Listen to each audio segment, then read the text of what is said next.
Would you ever forgive the man who sold you, if he was your own father?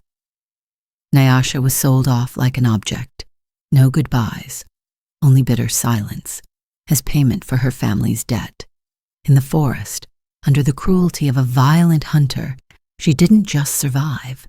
She studied leaves, herbs, smoke. Secretly, she crafted her smoke journal, turning pain into knowledge. When her smoked meat hit the market, people whispered, "This tastes like magic." Accused of witchcraft, she was forced to smoke meat in public before elders. The result?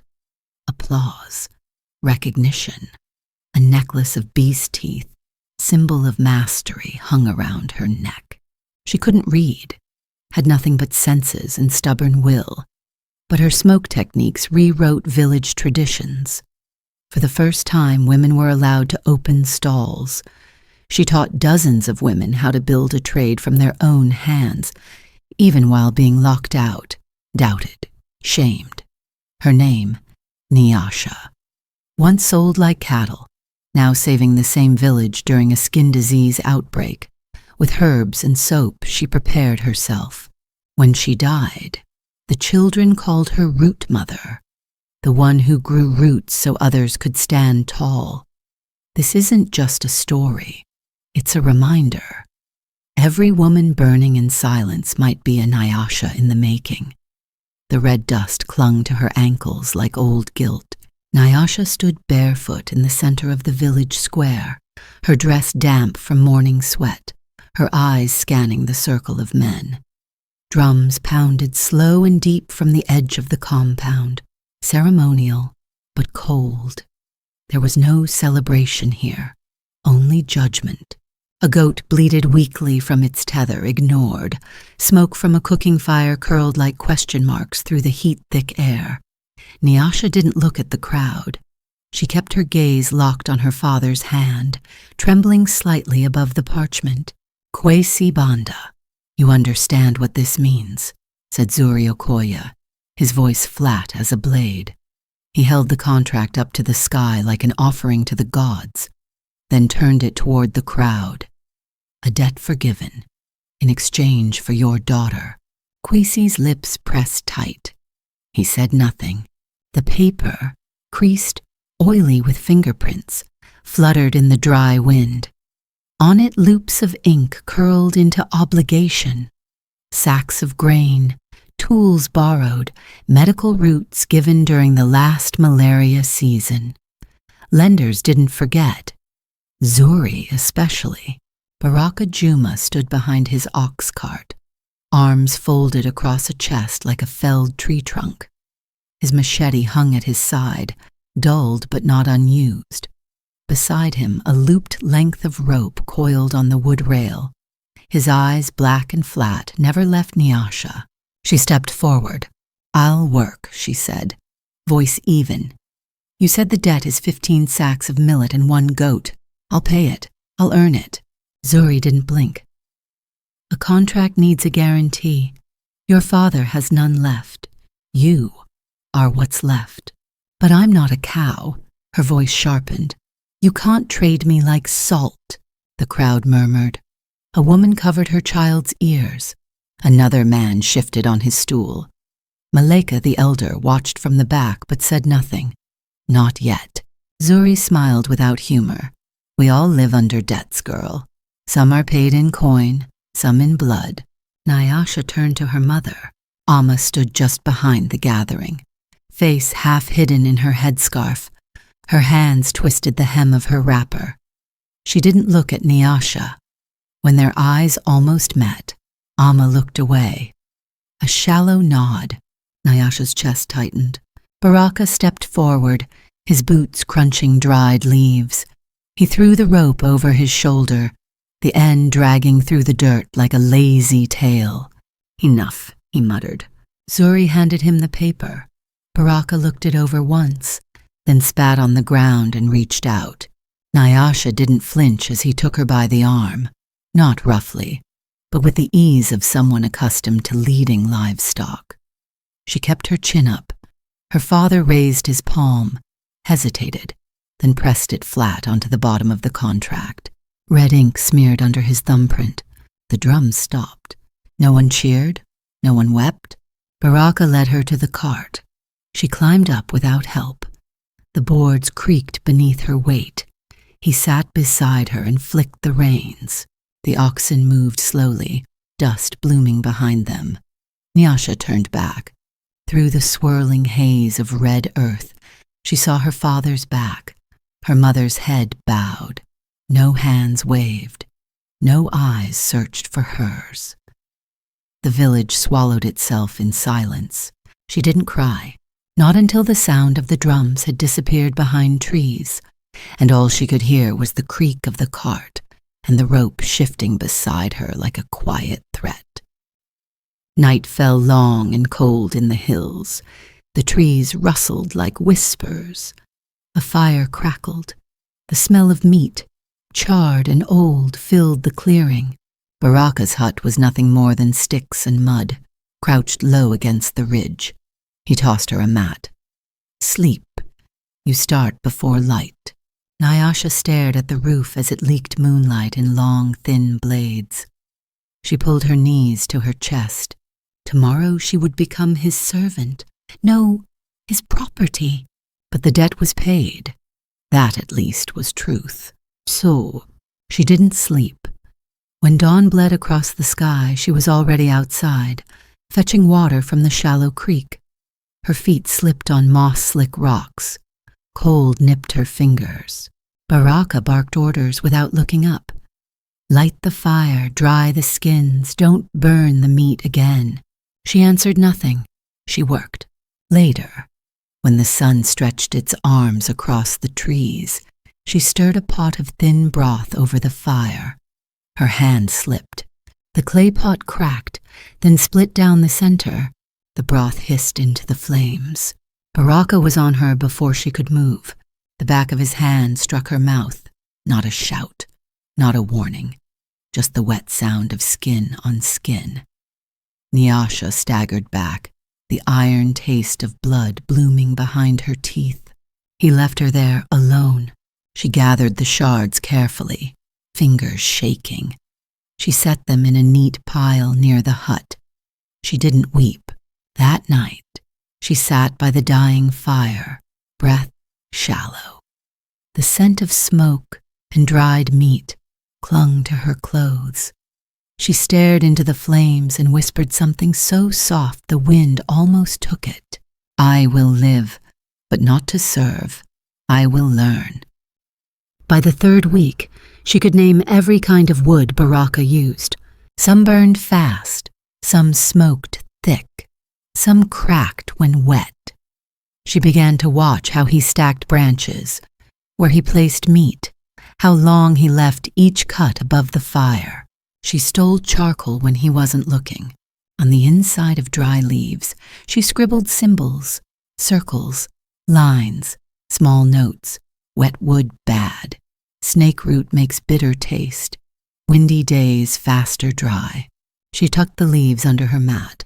A secret, a rebellion, her own kind of knowledge. One evening after Baraka left to hunt, she lit a second fire, just a test. She used snake root, banana peel, and ash bark.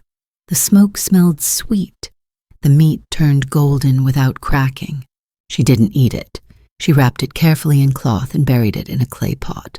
Baraka never noticed, but she did. And that was the first seed of power she had planted. A month passed. She no longer flinched when he shouted. She learned the sounds of owls and the smell of rot in the wind. She learned silence, too. Not the kind that shrinks, but the kind that listens. On the 6th Sunday, Baraka handed her a parcel. Go to market, trade this for salt. Say I sent you. Nyasha stared at him. He never let her go alone. He grunted. Don't make me regret it. She took the parcel and left before he changed his mind. Tsemwost. The market buzzed like a hornet's nest. Stalls lined the dirt paths, piled with dried maize, handmade soap, knives, beads. Children chased chickens. Women bartered. Smoke curled from every corner. food cooking, oils burning. She moved slow, absorbing everything. Then she saw a man slicing meat on a board, jerky, but too dry, too bland. She approached a quiet spot behind a palm hut, unwrapped her own parcel, laid out 3 strips of her test meat, pretended to do it for Baraka. A boy sniffed the air, then a woman, then 2 men. They bought it. 3 coins, 1 bar of soap, a handful of coarse salt. She said nothing, wrapped her cloth again, slipped the coins into her dress. That night she buried the coins in a tree root near the hut. Not much, but it glinted in her hand like promise. Back in the square, far away, Zuri tapped ash from his cigar and smirked. "She's working for him now?" someone asked. Zuri shrugged. "She's paying her family's debt, nothing more." But word would travel, markets whispered. The girl with the smoky meat, the one with the forest smell. And someday, it would reach ears it wasn't meant for, ears like her father's. The wind shifted, dust rose, and in the flicker of firelight, Nyasha held a strip of bark close to the flames, watched the symbols she'd written begin to darken, then disappear. She blew gently, sealing her secrets in smoke. No one had ever taught her to read, but now she was writing her own way out, and behind her, in the darkness, the rope still hung by the door, quiet, waiting, but not for long. The clay pot shattered like bone against stone. A jagged shard skittered past her ankle, leaving a red smear on the dirt floor. Nyasha stared at it, not blinking. Blood welled from the cut, thin and precise, like the edge of memory slicing through skin. The hut reeked of smoke and animal fat. Rain tapped on the roof, soft, steady. Her lips still throbbed from last week's slap, and now the stew was gone. She didn't look up. She could feel him watching. Baraka grunted from his seat near the fire, gnawing on roasted bone. He didn't shout. He didn't move. He just let the silence stretch so tight it wrapped around her lungs. Her hands trembled, not from fear, not anymore, from restraint, from holding everything in that couldn't be said. She picked up the pieces one by one, careful not to bleed on them. Then she swept the rest of the meal into the flames. The broth hissed and rose into the smoke-black air like breath leaving a body. He tossed the bone onto the dirt. Try again. She stood. No apology. No plea. She fetched water from the rain barrel outside, the rim slick with moss. Her fingers curled around the ladle like it might splinter if she held too hard. Steam rose behind her as the new fire snapped to life. This one she fed herself. No directions, no commands. She added dry root and sliced yam from the edge of the storage pit. Let the bubbles rise slowly. Let the heat build honest, not forced. She didn't notice she was humming, not until Baraka spat. Don't sing. Spirits come when girls sing in the rain. Nyasha didn't stop. Just quieter. Just enough so only the steam knew the melody. Later, while he snored in his hammock, she crept near the embers, her fingers stained with soot. She pulled a wide leaf from the pile used to wrap meat and flattened it on the ground. With a stub of burnt charcoal, she began to mark short strokes, crooked lines, circles, then symbols only she understood. She drew a small flame, then a shape like a drop. She wrote beside it, mudroot plus ginger. No cough. Her letters weren't real. They were borrowed from old signs, etched into the memory of walls back in the village. But they were hers now. Her code, her record. She folded the leaf and tucked it into the seam of her sleeping mat. The next day she wrote again. This time what woods made the smoke dark, which ones made it sweet, the kind of bark that sizzled when wet, what turned the meat golden, what turned it bitter. Her hands, once cracked from scrubbing hides, now moved with the careful speed of a scribe. She called it her smoke book, not out loud, never out loud. By day she carried water, scraped hides, chopped meat. By night, she wrote, quiet as a whisper lost in the trees. One afternoon, while Baraka was gone chasing bush pigs, she tested her notes. She started a second fire behind the hut, hidden from the path. She wrapped meat in banana leaves, tied with twine, rubbed in ground bitter leaf and rock salt she'd snuck from the bottom of the trade sack.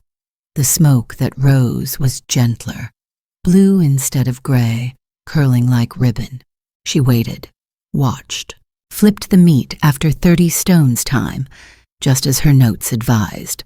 When she peeled back the leaf, the meat was tender, brown as dry bark, the fat sealed in tight. She tasted it and closed her eyes. It was better than anything Baraka made, not just edible, brave. She wrapped it again and hid it in a hollowed log behind the hut. She added a note to her smoke book, underlined it twice. That night, Baraka returned empty-handed, sour. He smelled the lingering smoke and glared. You cooked without me? I tested heat the last batch burned. He didn't question further. He never tasted what she hid. 3 nights later, she tried again. A different wood, a different leaf. She tested over and over, marking each result. Her book grew thick with folded leaves, stitched with string and soot. She added drawings. A circle with arrows meant to flip meat. A star meant, watch the wind. A jagged X meant, do not use again. She wasn't just cooking. She was building memory, brick by smoky brick. Then came the day he found the page, not the whole book, just one leaf. She dropped it behind the fire pit in haste. Baraka plucked it up, brow furrowed. His lips moved, trying to read. He couldn't. What is this? Nyasha held her breath. Fire notes. For the meat. He stared. What use are drawings? To repeat what works, avoid waste. He said nothing, then tossed it into the flames. It curled, blackened, turned to ash. Her jaw clenched. He hadn't understood, but she had. She waited till he slept and rewrote the page from memory. Every line, every mark. Then made a new rule, never just one copy. Every note had to live twice, one near, one far. She buried copies in a dried gourd under the hut. Another set she pressed into the pages of an old hunting ledger Baraka never used. Each night she whispered to herself while she worked, not prayers, not stories, instructions. Dry bark burns hotter. Pepper leaf removes smell of rot. Rain makes smoke cling to skin. Stand back when curing meat. And she listened to the woods, the way trees talked when wind passed through, the way frogs stopped croaking a second before thunder, the warning in bird calls when snakes were near, knowledge that no one gave her, but the world did. She wrote that too. Frogs answer storm, owls answer birth, dogs answer dying. One day she would return. And she would know more than when she left. But she'd also know more than anyone had expected her to learn. That thought burned stronger than the fire. One afternoon, she was scrubbing the edge of the fire pit when her hand slipped. Ash blew up into her face. It filled her nose, her mouth. She coughed, spitting black dust. Her vision blurred. In her dizziness, she saw her own hands, scarred, stained, shaking, but not weak. She saw fire licking the edge of her smoke book and hands reaching for it. She saw herself, not fleeing, but standing between flames and what she had built, and something settled in her chest. If she had to protect it, she would. She'd fight for it if she had to. Not with fists, not with fire, but with the weight of what she knew, with the proof that she mattered. Because even if the world didn't call it knowledge yet, she knew what it was. And knowledge was heavier than fear. She pressed her palm into the dirt, breathed slow, let the last ash fall. The wind shifted, a crow called, and somewhere deep in the woods, smoke rose, not from fire but from transformation. She could smell it, and it smelled like freedom. The scent hit first, sharp, smoky, tinged with something green, not burnt, not raw, new. The breeze carried it through the winding rows of the market, slipping between baskets of mangoes and woven mats, curling past the rustle of fabric and clinking coins. A child paused mid-run. A rooster stopped flapping. A toothless vendor sniffed the air and frowned. Nyasha kept her eyes low. She stood beside a makeshift stall made from old banana crates and cloth, tied with hemp. It wasn't hers. Nothing was hers. But Baraka had allowed her to bring the meat, said she could trade for salt or a scrap of soap. Said if she returned with too little, he'd know she was lazy. If she returned with nothing, he'd know she'd eaten it. He said nothing about how she sold it. She unwrapped the first bundle. The smoke lifted like a secret loosed from its prison. Thin gray ribbons danced up into the sun, casting soft shadows across her hands. The meat glowed deep amber, edges crisp, but not burnt. A hint of lemongrass clung to the char. She hadn't meant for it to smell so good. A boy crept closer, bare feet smudged with red dust. He stared at the strips, mouth parted. "You hungry?" she said without looking up. He nodded. She tore a small piece, handed it to him. He bit, chewed slowly, then ran. She expected him not to return. Instead, he came back with 2 others, then 5, then adults. A woman with a basket leaned over the table. "Is this goat?"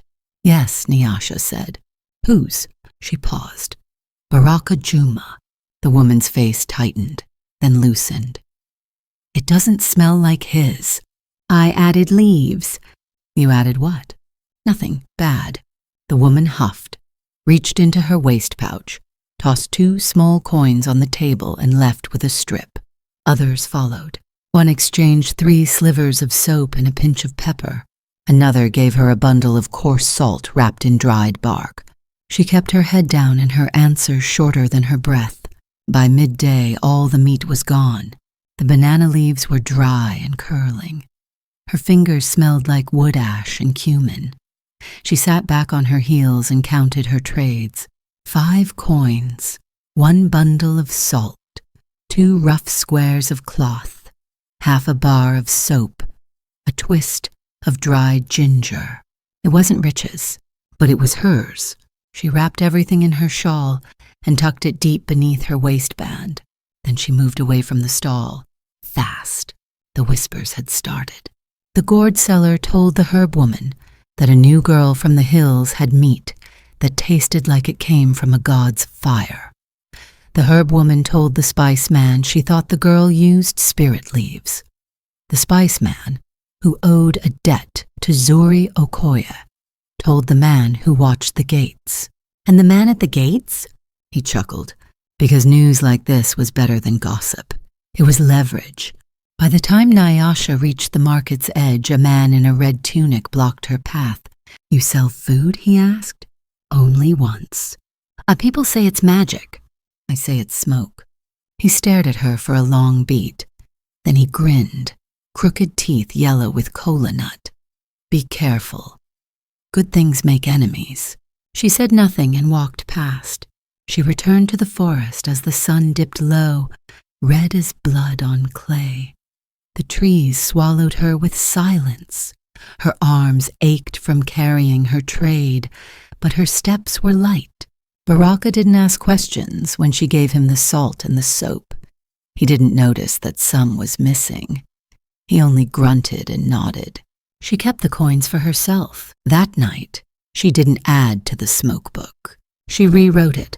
She built a new section, one with leaves labeled not just by flavor, but by market value. Firewood from dead trees, low scent, fast burn. low price. Green mango leaf, slow smoke, sweet taste, higher price. She drew little coins beside the notes. Small circles, double lines meant soap. A square meant salt. She wasn't just learning anymore. She was trading. By the third market day, people were waiting. Not many, just a few. One man offered extra pepper if she gave him double. Another asked what magic leaf she used. A woman tried to copy her cuts, then gave up and just offered more cloth in exchange.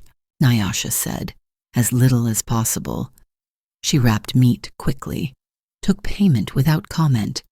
Baraka's name was still on her tongue for safety. But the smoke, that was hers. Every time she left the market, she walked a different path.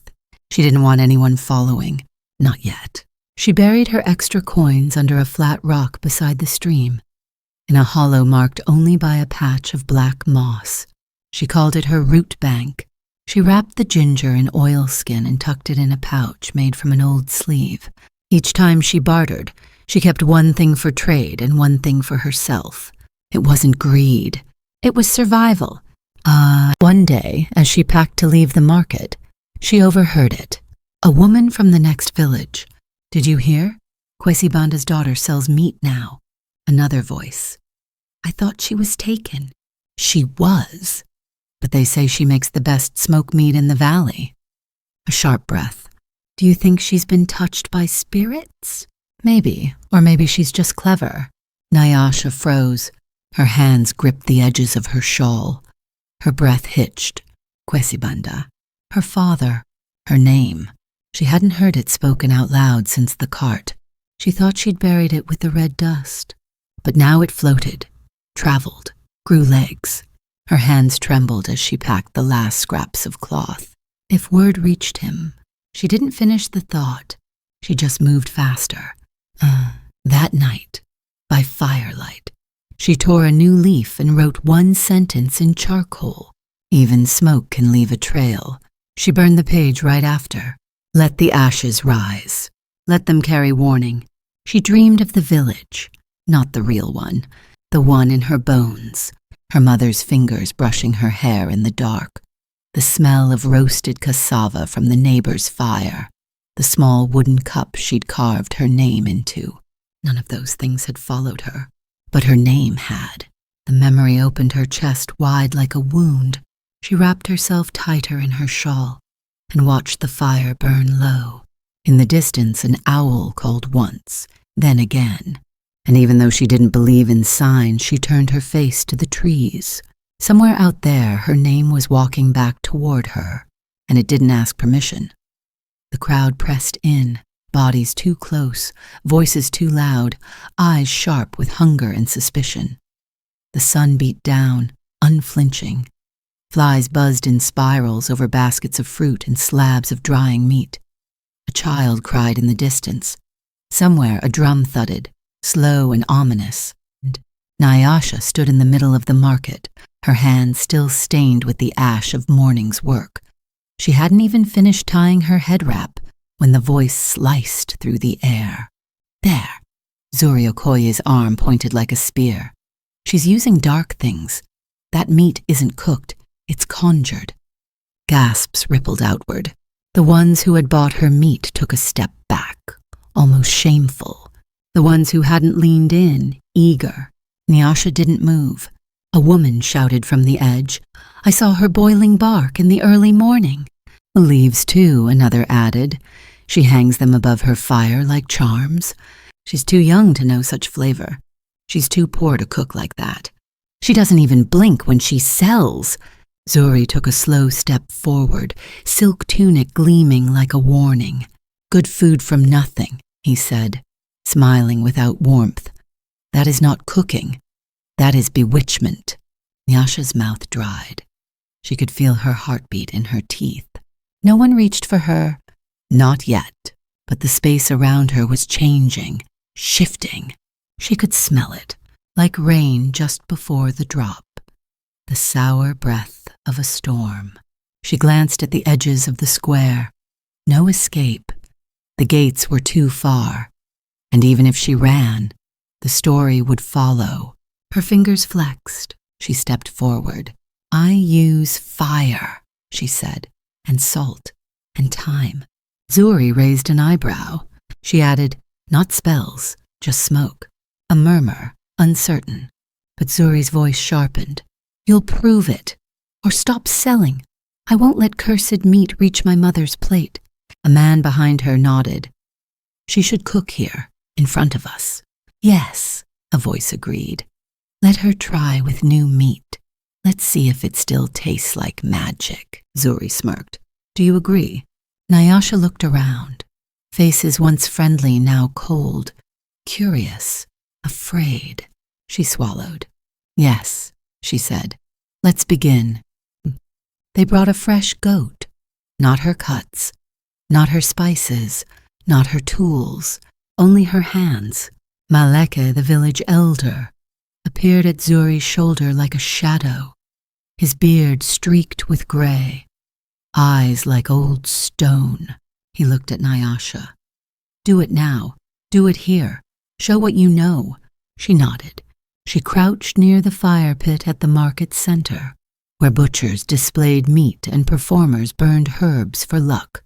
She asked for dry wood, split branches of cassia and eucalyptus if they had it. She asked for salt, any kind. And she asked for banana leaf. The crowd grumbled, but someone brought them. Curiosity overruled suspicion. For now, she set the pit, laid the wood at angles to catch breath and burn slow. She dug a hollow with a broken gourd piece to drain excess fat. She rubbed the meat lightly with ash, just enough to dry it, pressed salt into the cuts with her thumbs. Then, before she lit the fire, she took a lump of coal and marked a line on the nearest pole. Then another, then a third. What's that? Someone asked. She didn't look up. Time. She lit the fire. The flames licked the edges of the meat. Smoke curled and lifted. The crowd leaned in. Zuri stood tall, arms crossed. Let's see if your smoke tells truth or lies. They waited. 30 breaths, then 60, then longer. The scent changed. It traveled. It reached the vendor 5 stalls away. Then the spice man. Then the children playing near the woven mat cellar. It was gentle, full, soft, but sharp. People turned. They drifted closer, pulled by their own memory of hunger.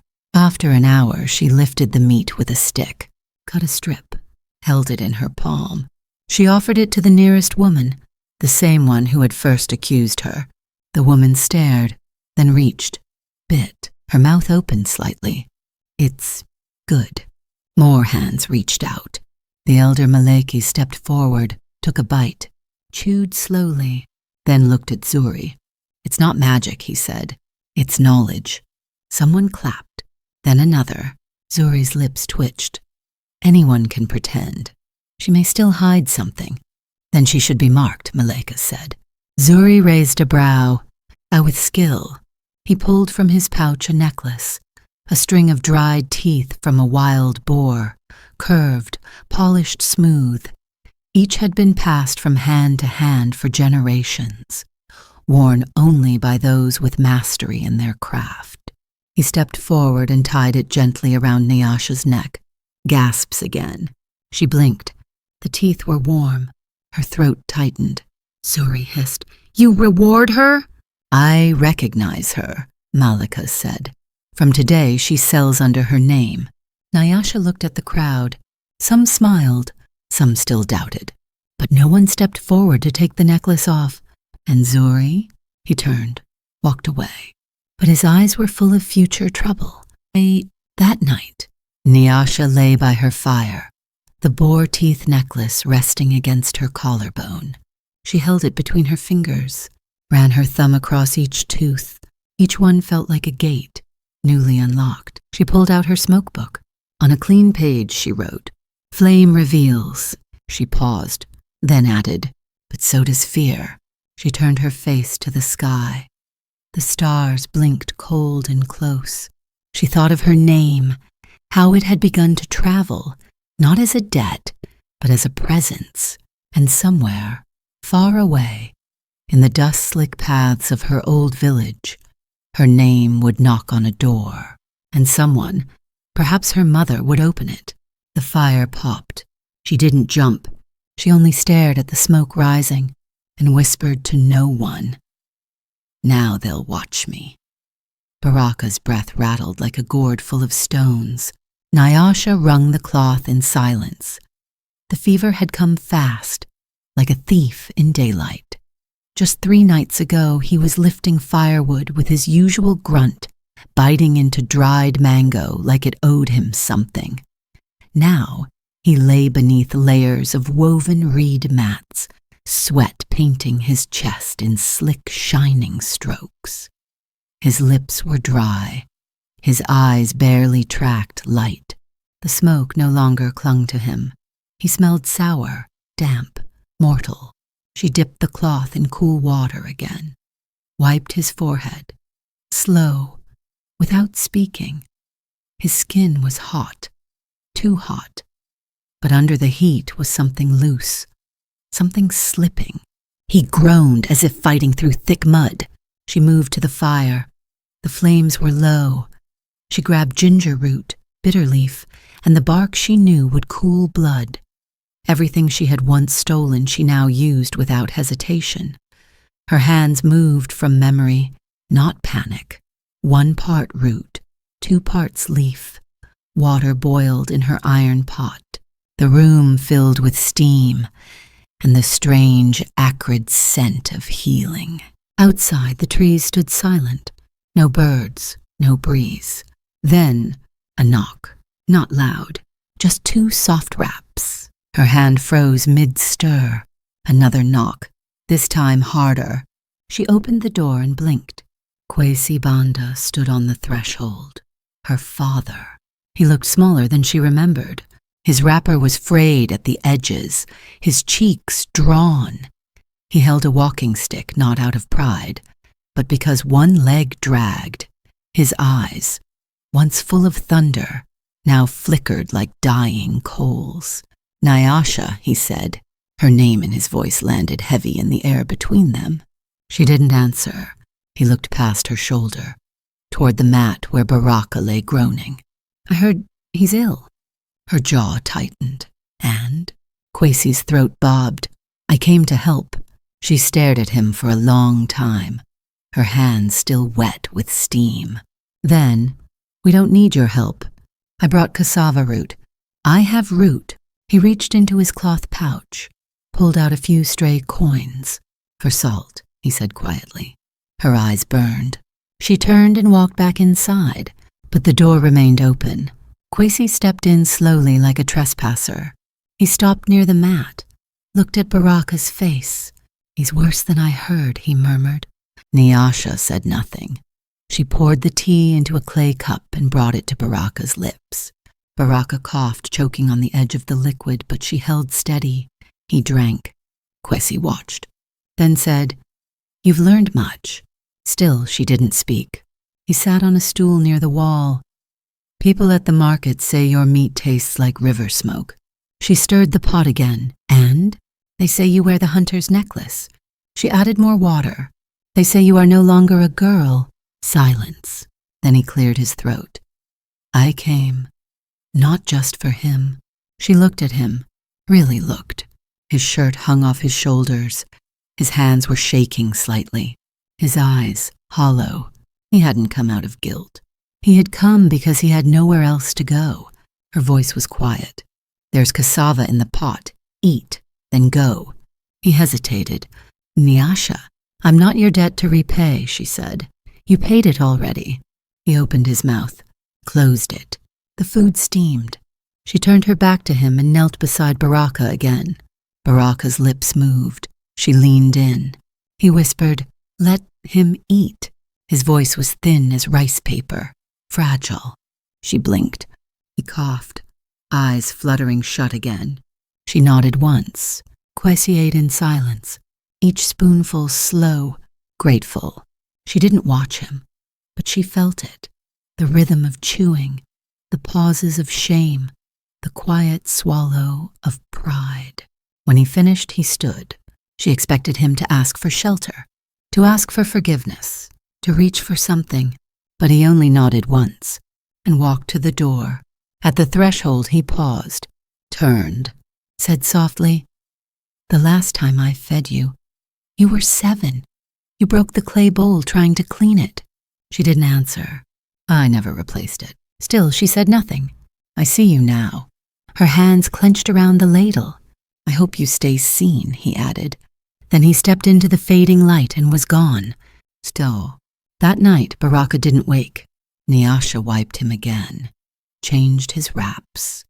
The fever had broken, but left him empty.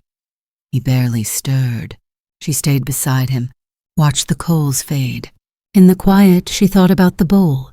She didn't remember breaking it, but she remembered the silence after, the way her mother avoided her gaze, the way her father sighed like a storm that had chosen not to come.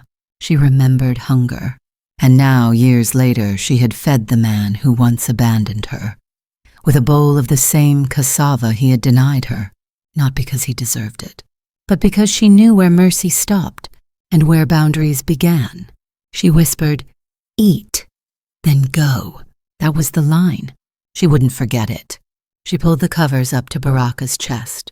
His breathing was shallow, but steady. Before she slept, she added one line to her smoke book, "Mercy ends where memory begins," and beside it a small drawing, a bowl, cracked but whole. The gate did not creak. It groaned. Wood swollen from seasons of dust and damp let out a sound too long, too human, as Nyasha's ox cart rolled to a halt. The village watched in silence. Her wheels traced over old ruts she had once walked barefoot as a child. The soil hadn't changed, but everything else had. She sat tall on the cart's wooden bench, hands firm around the reins, a stack of wrapped goods behind her. Salt, soap, smoked meat and banana leaves, bottles of thistle tonic, a small wooden crate of ginger oil. Her business, grown from sweat and study. Children poked their heads out from behind their mother's legs. Men stared, not speaking. Women whispered behind their palms. A voice cut through the murmurs. "She shouldn't be here." Zuri Okoye stepped forward, tunic crisp, gold glinting at his wrists. His posture hadn't changed, nor had his gaze. Still cold, still certain the world should tilt at his command. "This is the harvest festival. The space is for registered vendors. She has no claim." Nyasha climbed down, slowly, steady. Her feet touched the soil she'd been cast from. She adjusted her shawl. "I'm not here for a stall," she said. "I'm here to bring goods for the community kitchen. Free." Zuri's smile was sharp. "We don't accept bribes." "She brought food?" a woman asked. "Not just food," murmured another. "She brought soap. I see it." Zuri raised his hand. "Even poison can wear perfume. Her smoke brings more than just flavor." Then a scream broke from the courtyard. High, shrill, a child. Everyone turned. From the edge of the cooking pavilion, a boy scratched violently at his arms. The skin was red, blistering, peeling in wet strips. His mother grabbed him, panic in her breath. Another child sat nearby, face covered in weeping sores. A healer rushed forward, pulling cloth from her basket. "Not chicken pox," she whispered, "not fever." Others joined. More children, more sores. Within minutes, the panic spread faster than the sickness. People backed away. Zuri looked shaken, then tried to regain his stance. "It's her. She brings this." Or, Nyasha said, voice calm, "She knows how to stop it." All eyes turned. "I've seen this," she said. "In the outer camps. It's a kind of skin rot, caused by shared washing, low salt in the diet, and flies breeding in stagnant soap water." Zuri scoffed. "And you, of all people, have seen this?" She stepped toward the crowd. "Bring me a fire pot, a basin, and 3 herbs, neem leaf, black bark, and lemongrass. I'll show you." Maleki appeared at the gate, silent until now.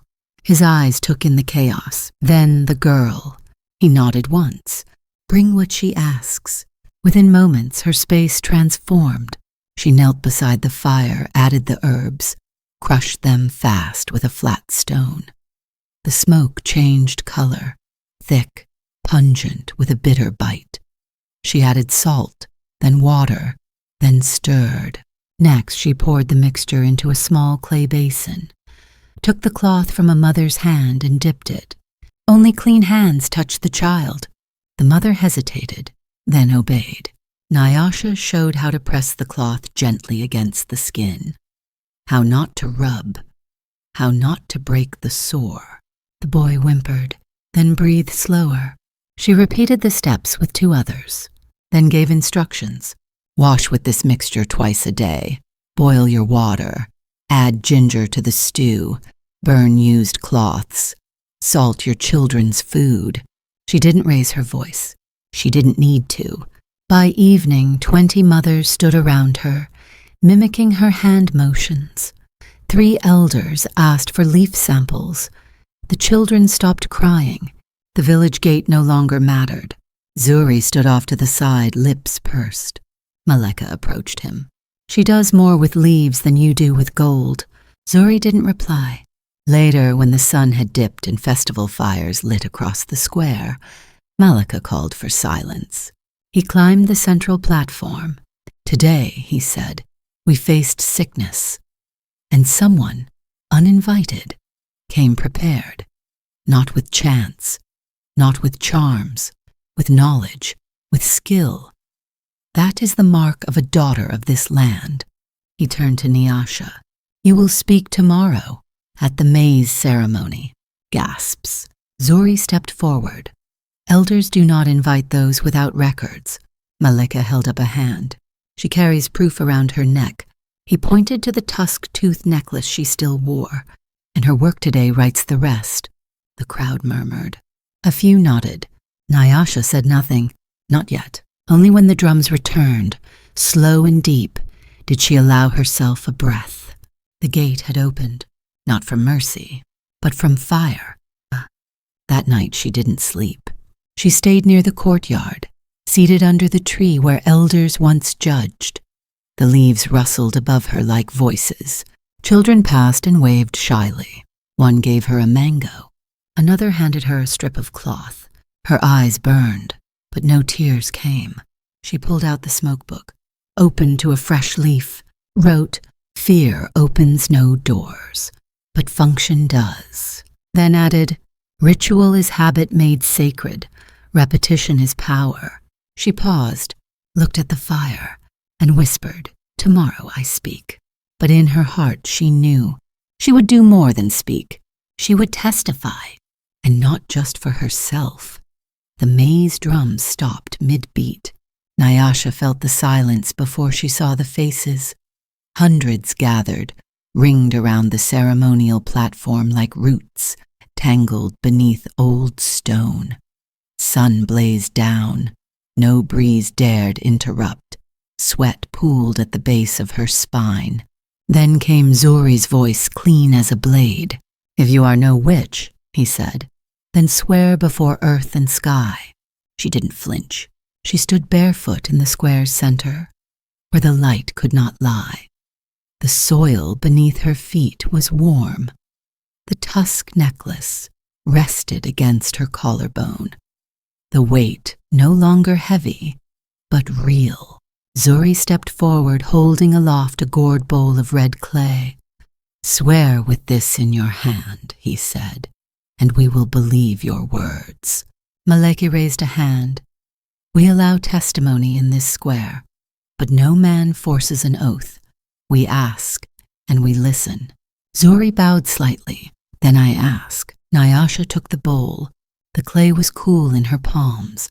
She lowered herself to the ground, not to kneel, but to sit, spine straight, legs crossed, eyes level with those around her. She spoke without raising her voice. I was given away for a debt, a paper that bears my father's hand but not his heart. I did not choose the forest, but I made something there, from wood, from heat, from watching. She reached into her shawl and pulled out the smoke book, worn at the edges, tied shut with hemp. She held it high.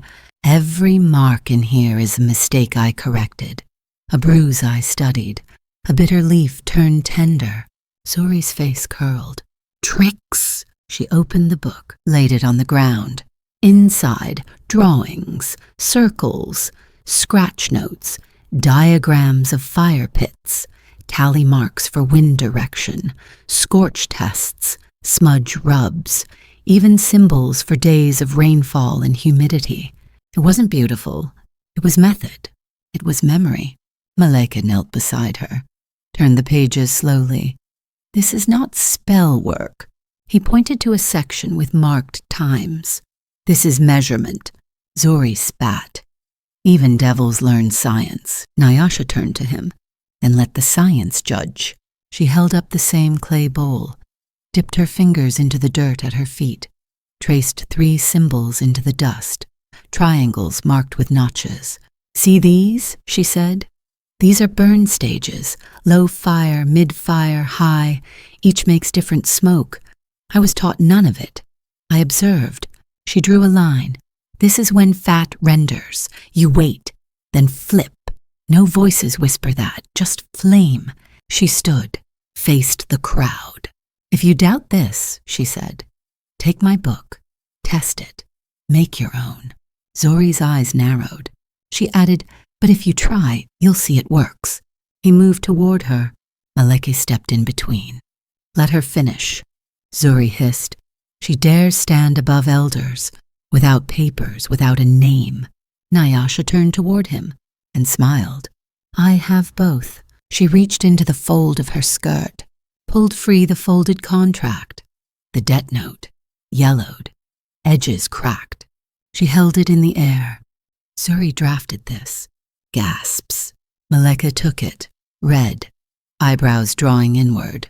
The interest line, he muttered. She spoke over him. Look closer. See the thumbprint? It's pressed over writing, after it was written, not before. Zuri lunged forward. Lies.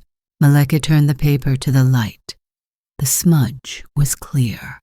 Ink bled around the print. You forced a signature. I did no such thing. You knew they had nothing to trade but a daughter. Nyasha's voice shook, but didn't break. He wrote me off like a sack of millet. You took me like cattle, but I became something neither of you expected. A silence so wide it cracked the square in half.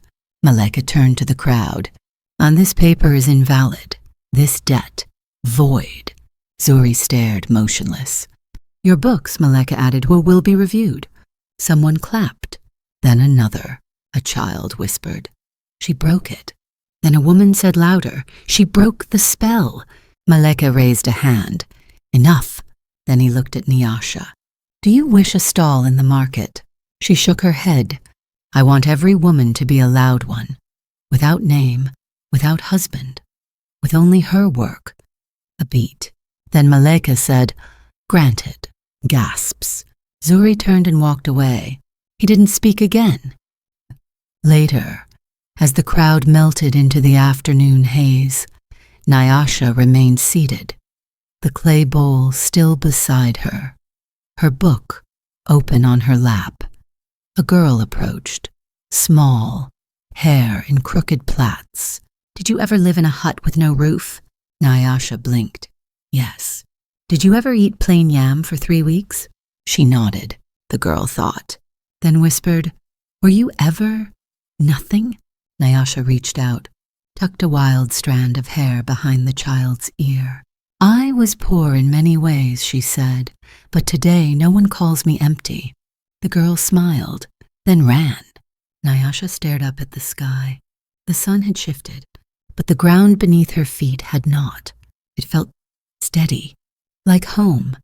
Baraka's body burned clean by sunrise. The flames crackled low in the fire pit, eating through the last of the sandalwood Nyasha had chosen herself. No one wept, no songs were sung, but no one turned away either. They stood in silence, villagers, elders, apprentices, widows with calloused feet. His ashes settled into the wind, carried past the clearing where he had once taught her nothing. She did not cry. Instead, she stood at the edge of the smoke, hands folded, eyes dry, the tusk-tooth necklace resting quietly on her chest. Maleka stepped beside her. He handed her a folded leaf. His hand, he said, written before his fever took everything. She opened it. A will, short, sparse, in shaky script. He left the smokehouse and its grounds to her, the workshop, the drying racks, the storage pit, the fire basin, even the goat pen, though she'd sold the last goat weeks ago. He wrote this, she asked. Maleka nodded. In front of 3 witnesses, she folded the leaf again, then whispered, "Let it stay open." He frowned. To who? And to all. The news spread by noon. Nyasha was keeping the workshop, not to hoard it, but to open it. No one understood at first. Who teaches secrets of trade? Who shares a recipe that earns silver? She's mad. But they came. Mothers who had lost husbands to the forest. Sisters cast aside because they bore no sons. Daughters who were told to marry what beat them. They arrived in pairs, then in tens. She welcomed them all, not with smiles, with tasks. Boil water, wash your hands, tie your hair back.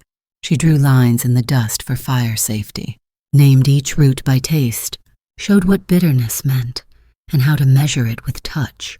She opened her smoke book, laid it flat on the work table.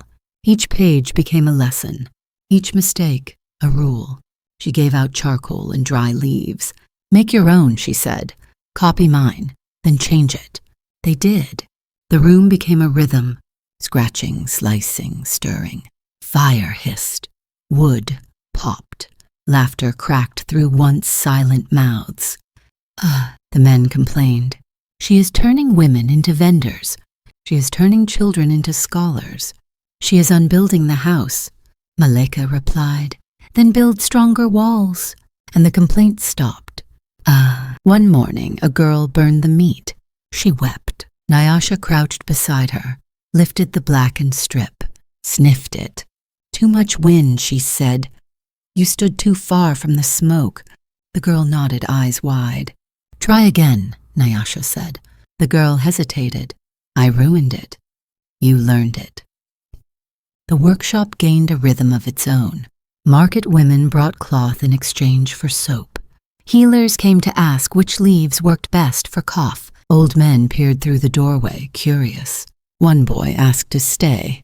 She gave him a knife. Said, "Cut evenly. Your name's on that meat." Stall. At the next harvest festival, the smoke from her compound curled above the roofs like a second sun. Her stall wasn't the biggest, but it was the most crowded, and everyone knew the smell. Not just food. Certainty. Knowledge. Care. She gave no speeches, only sat behind her table watching the crowd pass. The girls she'd taught wore their own tusk necklaces now, crafted from wood, from bone, from shell. Not because they were certified, but because they were seen. She noticed Zuri, too. He passed without meeting her eye. He sold nothing. Tata. That night, after the fire died and the market cleared, she walked alone through the village paths. Dust rose behind her heels. She passed the gate where no one had let her through. She passed the tree where she had once sat with the smoke book, alone. She kept walking until she reached the edge of the fields, where the soil was dark, where the wind was clean.